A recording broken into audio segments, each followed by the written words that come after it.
One player on the field can score 30 goals in a season while running less than almost anyone else out there. Sounds backwards, right? But that's exactly how the best strikers play the game. Today, we're breaking down every type of striker in football. By the end of this video, you'll watch the World Cup and instantly know a player's job just by where he's standing. Let's start simple. A striker's only real job is to score goals. Think of him like the closer in baseball or the guy catching the game-winning touchdown in football. He doesn't need to do everything. He just needs to do the most important thing at the most important moment. But here's the twist. Not all strikers play the same way. There are 5 different types, and once you learn them, every match gets way more interesting. First, the poacher. This guy barely touches the ball outside the penalty box, the rectangle right in front of the goal. He's lazy on purpose. He saves his energy for one run, one touch, one goal. Filippo Inzaghi, the Italian legend, was famous for this. People joked he was born offside because he was always lurking right on the edge of the rules, waiting to pounce. Next, the target man. Picture a tall, physical player who acts like a human wall. Teammates launch the ball at him. He controls it with his chest or head, then scores it himself or lays it off. Think of him as the post player in basketball, the big body everyone throws the ball to when nothing else is working. Then there's the false 9, and this one breaks people's brains the first time they see it.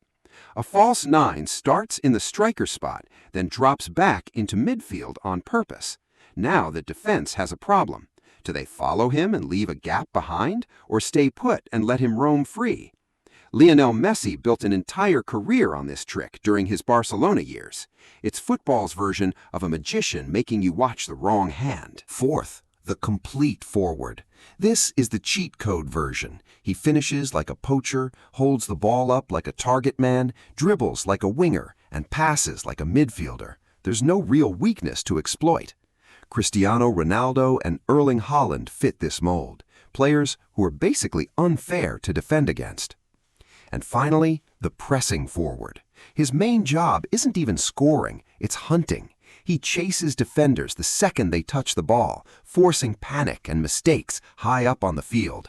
It's exhausting to watch, even more exhausting to play against.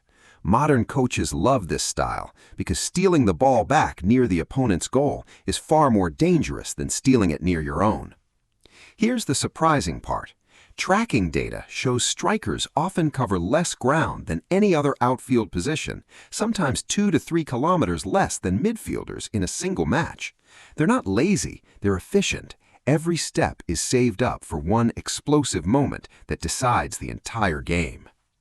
And here's something most casual fans never notice. Coaches don't just pick whichever striker is the best, they pick the type based on the opponent. Facing a team with tall, slow defenders, bring in the poacher to exploit the gaps. Facing a team that presses high and aggressively, send out a false 9 to drag their defense out of position. The striker you see on the field is basically a chess move decided hours before kickoff. That's also why World Cup squads bring 3 or 4 different strikers instead of just one star. The best player on paper might be the wrong tool for that specific game. It's less like picking an MVP and more like picking the right wrench for the bolt in front of you.